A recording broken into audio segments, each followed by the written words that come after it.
कि मुंबई छोड़कर महाराष्ट्र के पूरे जिले के जितने भी पदाधिकारी हैं उन सभी को बुलाया गया था। एक तो उनके काम का जायजा लिया गया और दूसरे आने वाले जो चुनाव है उस चुनाव की उनके जिले के अंदर उनके क्षेत्र के अंदर क्या तैयारी है इसका पूरा ब्यौरा मांगा गया, डिटेल्स ली गई है और उस हिसाब से अब आगे का जो भी फैसला है, हमने जैसा आपको पहले बताया था कि चाहे पंचायत समिति हो, नगर पालिका, नगर परिषद हो, जिला परिषद हो, हम इस बार इलेक्शन लड़ेंगे।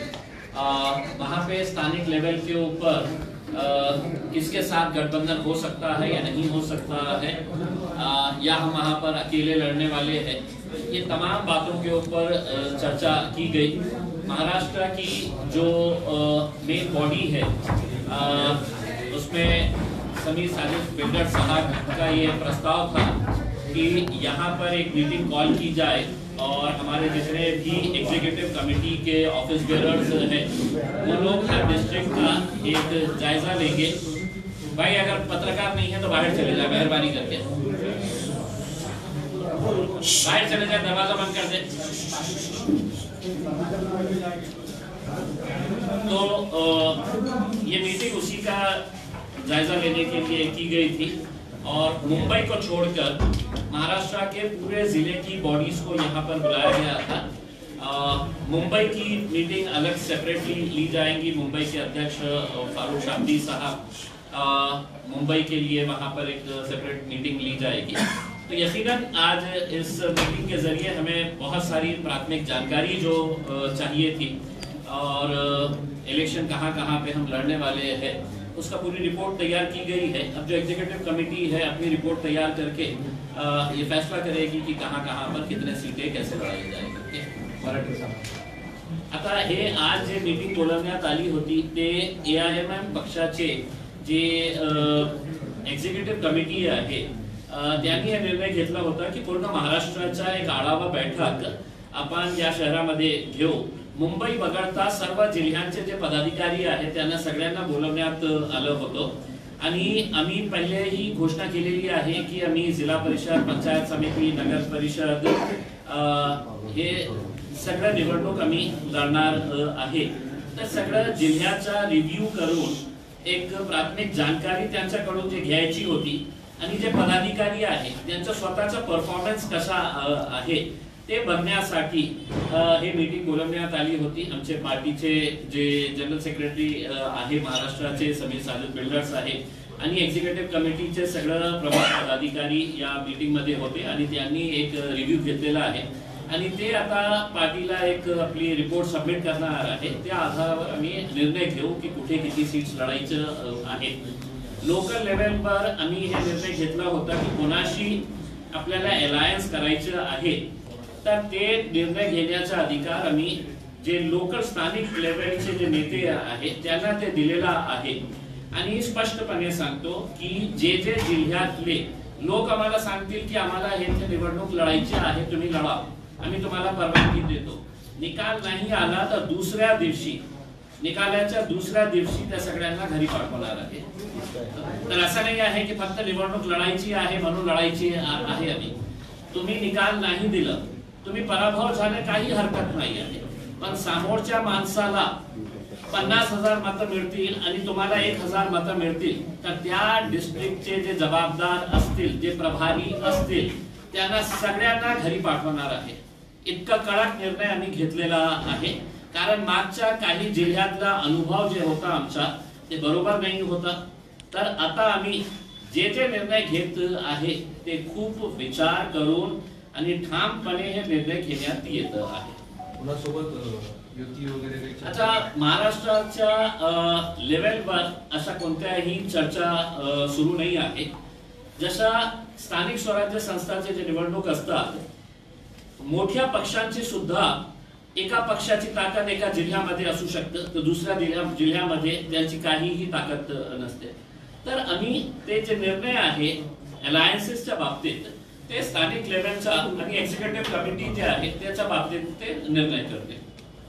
लोकसभेला आणि विधानसभेला MIMचा बऱ्यापैकी पराभव झाला। लोकसभेला एकही निवडून आला विधानसभेला जे तुम्हाला बऱ्यापैकी मतदान मिळायचं पण तिथे एकच तुमचा उमेदवार निवडून आलेला आहे. असं निराशाजनक वातावरण आहे. तुम्ही जे शिलेदार आहात तुम्ही पराभूत झालात असं निराशाजनक वातावरण असताना जिल्हा परिषद पंचायत समितीमध्ये तुम्ही शिकायला तिकडे EVM वरती शंका आहे. दुसऱ्या बाजूला कुठला सहकारी पक्ष तुमच्या सोबत नाही. अशा परिस्थितीत कसं? आता तुम्ही माझं उदाहरण दिलेलं आहे तर तुम्हाला सांगतो की आमचा पराभव झालेला आहे.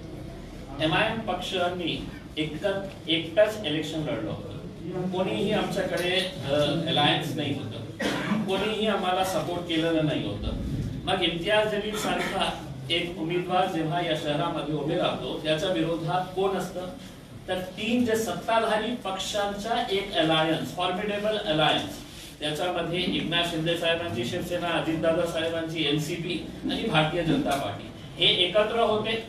सगळं पोलीस प्रशासन पैसा हे सगळं त्यांच्याकडे होतं आणि आम्ही एकटं लढलं. एकटं लढून सुद्धा आमचा पराभवाचा जे अंतर होता किती होता 2000 मतांच्या कमी. तर अशा परिस्थितीने तुम्ही मला सांगत असेल की आमचा पराभव झालेला आहे. हे आमचा पराभव नाही आहे.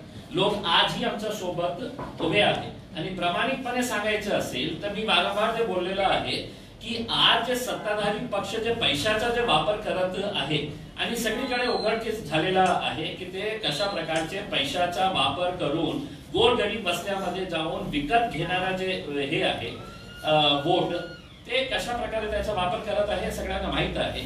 त्याचा अर्थ हे होत नाही आहे की MIM पराभव झालेला आहे. आम्हाला अनेक ठिकाणावर खूप चांगले मत मिळालेले आहे. पहिल्यांदा आम्ही 5 वर्षापूर्वी किंवा 10 वर्षापूर्वी जेव्हा MIM होती आमच्या विचारात नाही होतं की आम्ही कधी जिल्हा परिषदच्या निवडणूक लढू, आम्ही पंचायत समितीच्या इलेक्शन लढू, नगर परिषदसाठी आम्ही नगर अध्यक्षाच्या इलेक्शन लढू करते. पण मागच्या अनेक वर्षामध्ये ज्या कार्यकर्ते आमच्याशी जोडलेले आहे, जे लोक जोडलेले आहे आणि जे महाराष्ट्रामध्ये सध्याची जी परिस्थिती आहे कमी लोकांना इतका विश्वास आहे की MIM पक्ष जिंकल्यानंतर त्यांचा उमेदवार जिंकल्यानंतर ते भारतीय जनता पार्टीच्या मांडीवर जाऊन बसणार नाही की दुसऱ्या पक्षामध्ये जाणार नाही आहे. ते आमच्याकडे जे आहे ते आहे. म्हणून जे आज तुम्ही मत देतो एकाला आणि ते जिंकून येतो आणि दुसऱ्या पक्षामध्ये खोके घेऊन जाऊन बसतं तर तुम्ही लाखो मतदारांशी हे विश्वासघात करतात. तर एक असं नाही आहे की आम्ही हे दावा करणार आहे की महाराष्ट्रामध्ये आता MIM ची लाटच येणार आहे. पण आमची काय ताकद आहे हे येणाऱ्या निवडणुकीमध्ये तुम्हाला ग्रामीण एरियामध्ये पण तुम्हाला दिसणार आहे. नाही सर, शहरामध्ये तुमची ताकद आहे पण ग्रामीण एरियामध्ये MIM नाही ना. आपल्याला हेच वाटत होतं ना, मलाही हे वाटत होतं 10 वर्षापूर्वी 5 वर्षापूर्वी मलाही वाटत होतं की MIMच्या ग्रामीण एरियामध्ये काही ताकद नाही आहे. म्हणून मी बोलताना शेवटच्या जे ओळी मी बोललो ते काय बोललो की निवडणुकीच्या नंतर तुम्हाला कळेल की ग्रामीण एरियामध्ये ही MIM कितपर्यंत पसरलेला आहे, पोचलेला आहे करके. निवडणूक होऊ द्या तुम्हाला त्याचं उत्तर मिळेल. दुसऱ्या भानगड अशी आहे की लोकसभेला जसं जे मुस्लिम धर्मगुरू आहेत किंवा मुस्लिम संघटना आहेत त्यांनी काँग्रेसला मतदान करण्याचं आवाहन केलं होतं काही MIMची ठिकाणं वगैरे. तर आणखी त्याच्यामध्ये दुसरा भाग असा आहे की MIM अजूनही मुस्लिम मतांच्या पलीकडे गेली नाही. म्हणजे मुस्लिमांव्यतिरिक्त दुसरी जी मतं आहेत ती MIMला पडत नाही. ही एक अडचण आहे. त्या अडचणीच्या काळात तुम्ही कसं बघा आता बिहारच्या निवडणूक जे होत आहे आम्ही एक राजपूत समाजाच्या कॅन्डिडेटला आम्ही तिकीट दिलेले आहे. 2 दलित समाजाच्या कॅन्डिडेटला उमेदवारी दिलेली आहे. OBC समाजातल्या कॅन्डिडेटला आम्ही तिथे दिलेले आहे. आणि आपल्या शहराच्या बाबतीत बोलायचं असेल तर या शहरामध्ये ही जेव्हा आम्ही पहिल्यांदा निवडणूक लढली तर किती आम्हाला SC कॅन्डिडेट्स आम्हाला जिंकून आले होते. OBC महिला आमच्या पार्टीतून निवडून आली होती. हे मी 10 वर्षापूर्वीची गोष्ट बोलतो आपल्याला. आता या 10 वर्षामध्ये खूप सारा परिवर्तन झालेलं आहे. खूप सारे जातीचे लोक आणि प्रमुख उदाहरण मीच आहे ना. माझ्या लोकसभामध्ये मी कधीही दावा करणार नाही मला फक्त मुस्लिमांचं मत मिळाले होते. जे शिक्षित युवा होते, युवती होती, त्यांनी सगळ्या जाती धर्माच्या लोकांनी मला मतदान केलं. आता चांगले कॅन्डिडेट दिल्यानंतर आज इम्तियाज जलील आहे. इम्तियाज जलीलच्या व्यतिरिक्त 2 चांगला कॅन्डिडेट उभं केलं तर त्यांनाही मतदान करतील. पण ते ग्रामीण भागामध्ये निर्णय मतदान नाही. तर तुम्हाला मी काय म्हटलं की मुस्लिम समाजाने फक्त मतदान देण्याचं काम करायचं का? आता आम्हालाही हे निर्णय घ्यायचा आहे की आम्ही चांगला कॅन्डिडेट दिलं तर मागच्या 75-76 वर्षामध्ये मुस्लिम समाज दुसऱ्या समाजाच्या लोकांनाही मतदान करत होतं ना.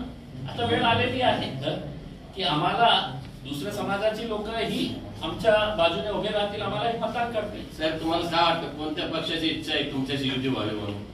मला असं वाटत नाही कोणाची पक्ष इच्छा आहे. तुमची इच्छा काय?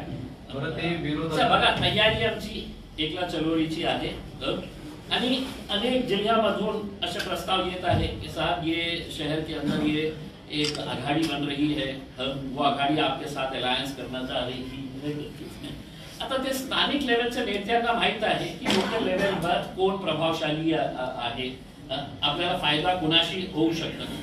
पण मोठ्या पक्षांची जी आज परिस्थिती आहे, मोठ्या मोठ्या पक्षांच्या बाबतीत बोलतो तर सगळ्यांना असं वाटतं की बाबा हे अलायन्स आपल्याला यांच्याशी करण्याची आवश्यकता आहे. कारण सगळ्यांना असं वाटतं की आपली ताकद इतकी आहे नाही. भाजपला असं वाटतं की एकनाथ शिंदेने जिंकू नये, एकनाथ शिंदेना असं वाटतं की अजित पवारांची सीट माझ्यापेक्षा जास्त येऊ नये, अजित पवारांना असं वाटतं की हे दोघांची माझ्या हे जास्त सीट्स येऊ नये. एकामेकांचं त्यांचं जे हे चाललेलं आहे ना. आता काँग्रेस एकटं लढणार आहे का एनसीपी सोबत लढणार आहे, शरद पवार साहेब ऐनवेळी काय निर्णय घेणार आहे हे कुणालाही माहित नाही. Very good. तो पिछले चुनाव में जो है सिंगल वार्ड थे महानगर पालिका में औरंगाबाद, अभी इस बार जो है प्रभाग है, तो आपको नहीं लगता है इसमें चुनौती है जमायत के सामने? बघा काय आहे की मागच्या लोकसभेचं एक उदाहरण देतो. असे उमेदवार लोकसभेमध्ये जिथे वोटिंगची संख्या 20-20 लाख असतं, या इलेक्शन मध्ये असे चिल्लर चाललर 300, 200, 100 वोट घेणारे लोक उभे होते. तर स्थानिक स्वराज्य संस्थांमध्येही असंच व्हायचं की कोणीतरी उभे राहतं, मग तिकीट घेतल्यानंतर फॉर्म भरल्यानंतर त्यांना काही तडजोड करायचे असतं की बाबा तुम्ही बसा, मी तुम्हाला पैसे देतो. हे सगळे धंदे जे सुरू होते ना, बहुतेक आता प्रभाग आल्यामुळे हे जे छोटे मोठे जे धंदा करणारे, जे इलेक्शनच्या वेळी दर 5 वर्षांनी धंदा करणारे जे लोक आहेत ते लोक संपतील. आता हे जे लोक आहेत जे लोकसभामध्ये उभे होते ते तुम्हाला आमदारकीमध्ये तेच लोक आणि तेच कॉर्पोरेटरलाही तेच लोक उभे राहणार आहे, कारण त्यांनी धंदा केलेला आहे. आता एक की मी फॉर्म भरणार आणि माझ्याकडे 50 वोट आहे, तर माझ्या 50च्या हिशोबाने तुम्ही काय पैसे देणार आहे मी मागे घेतो. 2026 के पदवीधर के बारे में, कैंडिडेट के बारे में क्या इरादा है? अभी हमने इसका कुछ फैसला नहीं लिया है. जे प्रभाग बनलेले आहेत ते प्रभाग जे आहेत सत्ताधाऱ्यांनी आपल्या हिशोबाने बनवले आहेत. सीट निवडून येऊ नये. आम्हाला हे माहित होतं कोणतीही कोणाचीही सरकार असू द्या, ते आपल्या हिशोबाने ते सगळं गेम सेट करतात आणि याच्यामध्ये ही आम्हाला माहित आहे कुठे त्यांची मीटिंग होती, कुठे कोण कोण लोक बसले होते, कशा प्रकारचे ड्राफ्टिंग करत होते. पण आपल्या शहराचा आपण भूगोल जॉग्राफी बघितलं ना, उसमें तुम्ही माझ्या 2 गल्ली इथून काढा, 2 गल्ली इथून काढा, जिंकणार आम्ही.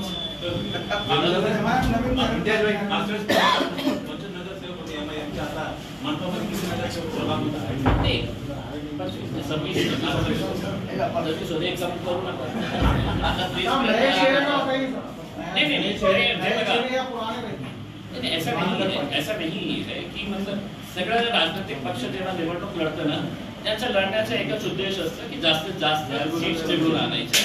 आता आमच्यापैकी चांगले कॅन्डिडेट्स आहेत, चांगले कॉर्पोरेटर्स आहेत ज्यांनी चांगलं काम केलेलं आहे आणि ज्यांनी नाही केलेलं आहे.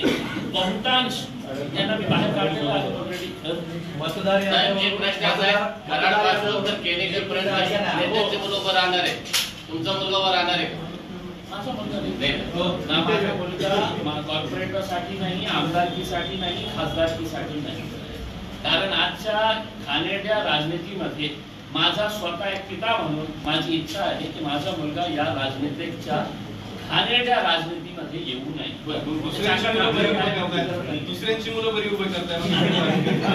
त्यांच्या घराणेशाही आहे, त्यांच्या घराणेशाही झालेली आहे. नाही तुम्ही तिकीट वाटणार ना उद्या जिल्हा परिषद म्हणजे हजारो लोकांना, हजारो तरुणांना, हजारो मुलांना तुम्ही उमेदवारून रिंगणात उभे करणार, पण स्वतःचा मुलगा मात्र माझा स्वतःचा. आता कुणाच्या वडिलांना असं वाटत असेल की माझ्या मुलाला मी किती घाणेरडी असू द्या, मला राजनीतीमध्ये आणायचं आहे, त्यांचं निर्णय. माझा एक पालक म्हणून बोलतो मी पक्षाचा अध्यक्ष आहात, नाही तुम्ही सगळ्यांचे पालक आहात तुमच्या पक्षात. नाही, मी माझ्या बाबतीत मी व्यक्तिगत सांगितलेलं आहे, व्यक्तिगत मी माझा निर्णय घेतलेला आहे की माझ्या मुलांनी येऊ नये राजनीतीमध्ये. खूप घाणेरड्या, खूप खालच्या लेवलवर आपण महाराष्ट्रामध्ये राजनीती बघत आहे आणि दुर्दैवाने हे बॅक टू वर्स पर्यंत जाणार आहे. आता आपण जे बघत आहे ना ते खूप याच्यापेक्षा वाईट होणार आहे. बोगस याद्या किंवा डबल नावं किंवा मतदार आणले जाते, हे सगळे चर्चा आहे. एमआयएम पक्षाची या सगळ्याबाबत काय भूमिका काय आहे की मी स्वतः मागच्या आठवड्यात जेव्हा स्टेट इलेक्शन कमिशनरने मीटिंग कॉल केली होती सगळ्या राजनैतिक पक्षांचे एक प्रतिनिधींना, तर मी स्वतः त्या मीटिंग मध्ये गेलो होतो आणि तेच इलेक्शन कमिशनर वारंवार असा सिद्ध करण्याचा प्रयत्न करत होतो की आमच्या इलेक्शन किती फ्री अँड फेअर आहे. मी त्यांना एक उदाहरण दिलं की माझ्या शहरामध्ये आता महानगरपालिकेच्या इलेक्शनच्या संदर्भात एक असा कॅन्डिडेट आहे की ज्यांनी एक इलेक्शन SC सर्टिफिकेटवर इलेक्शन लढलं, दुसरा इलेक्शन त्यांनी OBCच्या सर्टिफिकेटवर लढलं, तिसरा इलेक्शन त्यांनी इंडिपेंडंट म्हणून इलेक्शन लढलं. आणि जेव्हा त्यांची तक्रार इलेक्शन कमिशन गेटकडे गेली तर इलेक्शन कमिशनने सांगितलं की हे जबाबदारी महानगरपालिकेची होती. महानगरपालिका हे बोलत होती की नाही आम्ही फक्त एक्झिक्यूट करणारे आहे, निर्णय घेणार आहे इलेक्शन कमिशन. तर मी म्हटलं की जोपर्यंत तुम्ही ह्या प्रकारचा निर्णय घेत नाही, आता हेच इलेक्शन कमिशनने रूल केलेला आहे की 2 मुलांचं किती असे लोक आहे की ज्यांना 4-4, 5-5, 6-6 मुलं आहेत, पण इलेक्शन साठी ते 2 मुले दुसऱ्याला देऊन टाकतात इलेक्शन. हे सगळ्यांना माहित आहे का नाही? तर जोपर्यंत इलेक्शन कमिशन याच्या बाबतीत गांभीर्याने निर्णय घेत नाही, ऍक्शन घेत नाही, अशा प्रकारचे मी स्पष्टपणे इलेक्शन कमिशनरला त्या मीटिंग मध्ये सांगितलं की लोकांना माहित आहे की काही असू द्या आम्ही निवडणूक लढणार आणि निवडणूक लढल्यानंतर माझ्या विरोधकांनी कोर्टामध्ये गेलं तर 5 वर्ष 6 वर्ष असंच जाणार आहे कोर्टामध्ये, तोपर्यंत तो एन्जॉय करतील. म्हणजे माझ्याकडे इतके पुरावे भारतीय जनता पार्टीचे कॅन्डिडेट अतुल सावेंच्या विरोधात होते, इतके पुरावे होते की एका सामान्य माणसाला मी त्याला दाखवले असते तर त्यांच्या इलेक्शन रद्द व्हायला पाहिजे होतं. पण मला माहित होतं की मी कोर्टामध्ये गेल्यानंतर एका सिनियर काउन्सिलर लावायला लाखो रुपये मला खर्च करावे लागणार होते आणि निर्णय तारीख पे तारीख और उसके बाद तो 5 साल वो आमदार बन के निकल जाते और इम्तियाज जलील अपने जेब का खर्चा है तो अदालत के अंदर लगाए.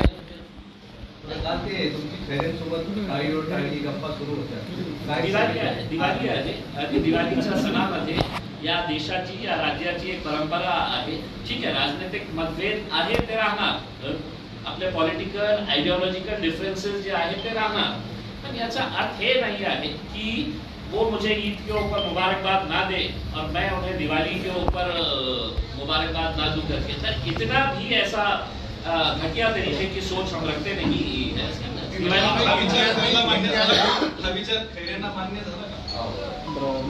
त्या दिवशी जेव्हा मी खैरे साहेबांना भेटलो तर ते हिरव्या रंगाचा कुर्ता घातलेले होते. मला सर ये कितना रंग आपके ऊपर कितना अच्छा लग रहा है करके. म्हणजे आप तुम्ही समोरच्या माणसाला कशा आपल्या एक संदेश देतो. ठीक आहे, राजनीतिक जे भांडणं आहे तो सुरू राहणार आहे. महाआघाडीमध्ये मनसेला प्रवेश दिला, आता काय आहे की मी जेव्हा आम्ही सुरुवातीपासून हे बोलतो की MIM पक्ष इज लाईक अनटचेबल, अछूत आहे. आम्ही कोणी आम्हाला हात लावायला तयार नाही आहे. बिहारमध्ये आम्ही 5 सीट जिंकलो होतो आणि 5 सीट जिंकल्यानंतर आम्ही यावेळी इंडिया अलायन्सला मागितलं होतं फक्त 6 सीट. आम्ही तुम्हाला 6 सीट द्या, जे जिंकलेले 5 सीट्स आहे आमचे आणि एक ऍडिशनल सीट जिथे आम्ही 2 नंबरवर आले होते ते द्यायला तयार नाही होते. आम्ही वारंवार चिठ्ठ्या दिले, वारंवार त्यांच्या घरी जाऊन पत्रकार परिषद घेऊन आपल्या मार्फत त्यांना सांगितलं की आम्हाला फक्त 6 सीट्स द्या. त्यांनी म्हटलं तुमची ताकदच नाही आहे, काही आम्ही देणारच नाही आहे, आम्ही कोणालाही घेणार आहे. जे कट्टर जातीवादी पक्ष आहे त्यांच्या सोबत आम्ही घेणार नाही, पण तुम्हाला घेणार नाही. आता MIM किती सीट्स लढत आहे?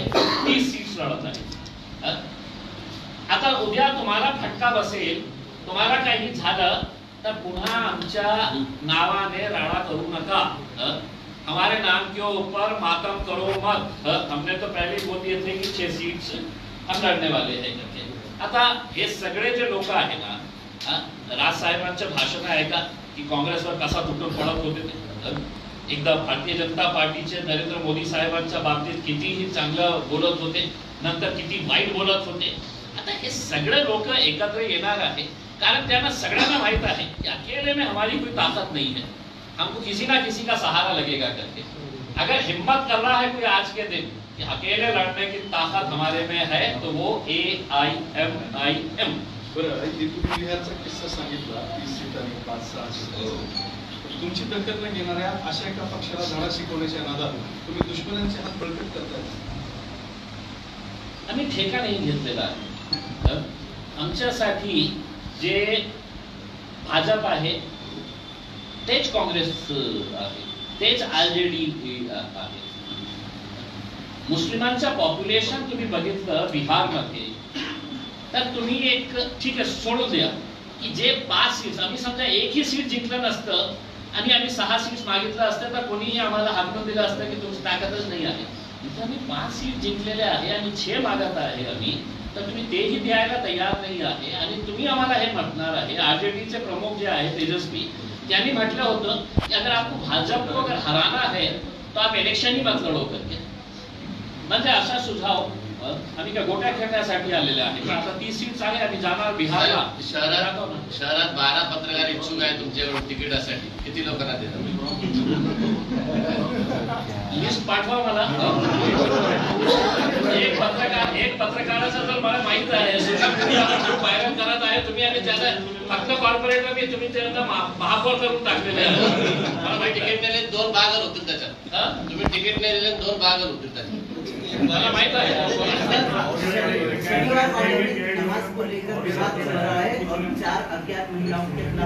देखिए शनिवार वाड़ा के अंदर जो मामला हुआ है, हम भारतीय जनता पार्टी की कड़ी निंदा करते हैं. उनके एक मिनिस्टर के ऊपर कई 100 करोड़ रुपए के जमीन घोटाले का मामला अभी पूना में बहुत गर्म चल रहा है मोहर साहब के खिलाफ. और ऐसे मौके के ऊपर मालूम है RSS की स्ट्रेटेजी क्या होती है. जब मुद्दा एक होता है तो फौरन एक नया मुद्दा तैयार कर दिया जाता है और पूरा का पूरा मीडिया है तो उसकी तरफ है तो कैमरे को घुमा दिया जाता है. इसमें यही चाल इस बार भी खेली गई है कि वो जो MLA MP है राज्यसभा की मेधा कुलकर्णी, इतने सालों से, मैं खुद 12 साल पूना में रहा हूँ, उसमें शनिवार वाड़ा कई मरतबा गए हैं. वो जो वहां पर एक दरगाह है कई सालों से है, मतलब वहां के रहने वाले लोगों से अगर पूछेंगे आप 60 साल का तो वो बताएगा आपको कि मेरे पैदाइश से मैंने तो दरगाह देखा है. अचानक अशा प्रकारचा हल्लडबाजी करणं आणि कारण काय होतं, एक 4 महिलापैकी दो महिलाओं ने नमाज पढ़े है. अब नमाज पढ़ने का मतलब ये है कि तमाम जाति धर्म और मजहब के लोगों ने उनसे सीख लेना चाहिए था कि हम कहीं पर भी रहो, हम बाजार में रहो, हम फ्लाइट में रहो, ट्रेन में रहो, या हम शनिवार वाड़ा के लॉन के अंदर गए हो, नमाज का वक्त हुआ और उन्होंने नमाज पढ़े. वहां पर क्या गुनाह किए उन्होंने, ये बताइए. 2 मिनट के लिए अगर उन्होंने वहां पर नमाज पढ़ ली बुरखे की हालत के अंदर, तो क्या उन्होंने वहां पे कोई पत्थर जमा किए, पत्थर को लाल रंग लगाए और वहां पर उन्होंने कहा कि अब ये हमारा हो गया है शनिवार वाड़ा का? ऐसा कुछ किए है उन्होंने. और उसके बाद पुलिस ने उनके ऊपर FIR रजिस्टर करना, ये उससे ज्यादा घटिया और घिनौनी बात है. किसी न किसी के दबाव के अंदर आकर देखिए, शनिवार वाड़ा का इतिहास जो है वो पेशवाओं से और छत्रपति शिवाजी महाराज से जुड़ा हुआ है. अगर छत्रपति शिवाजी महाराज को मुसलमानों से बैर नहीं था तो ये चिंदी चोर कौन तैयार हो गए हैं जो उनका नाम लेकर अपने समाज को और ज्यादा बदनाम करने की जो कोशिश कर रहे हैं. मुसलमानों ने अगर नमाज पढ़े हैं वहां पर तो कोई गुनाह नहीं किए हैं, और वहां पर जो हल्लड़बाजी की गई है वो सिर्फ इसलिए की गई है कि वहां पर एक मुद्दा 300 करोड़ रुपए का बताया जाता है, कोई एक हॉस्टल की जमीन जो बेच दी गई है भारतीय जनता पार्टी को, और वही लोग आपस में एक दूसरे पर इल्जाम लगा रहे हैं। तो उसको डाइवर्ट करने के लिए आरएसएस की जैसी स्ट्रैटेजी रहती है कि फौरन मुद्दे को ढकेल दिया जाए करके। अब वो मुद्दे के बारे में चर्चा हो रही क्या? किसी ने मुझसे ये सवाल किया है क्या कि साहब वो वहाँ का जमीन का घोटाले का मुद्दा क्या हुआ? आपने सवाल क्या किए कि साहब वो मस्जिद का, यही एग्जैक्टली नमाज का जो मुद्दा है वो उसको भटकाने के लिए किया गया है। हम पुणे पुलिस से अनुरोध करते हैं कि ये जो आपने भारतीय जनता पार्टी के दबाव में आकर ये जो महिलाओं का के ऊपर आपने एफआईआर रजिस्टर किया है, ये पहली मर्तबा ऐसा हुआ है, मैं नहीं समझता हूँ। आज अगर आप मकबरे में चले जाए, दौलताबाद में चले जाए, कई नमाजी है, एयरपोर्ट के अंदर, फ्लाइट के अंदर अगर नमाज का वक्त होता है तो पढ़ लेते हैं, 2 मिनट लगता है। ये कुछ सीखिए उसमें समाज के लोगों ने। मस्तानीनं पण नमाज पढ़लाच होता ना। हमारा तो यही कहना है मस्तानी पढ़ा कितने टाइम वहां पर मस्तानी ने नमाज पढ़ी होगी, ये उस वक्त तो किसी को कोई परहेज नहीं था।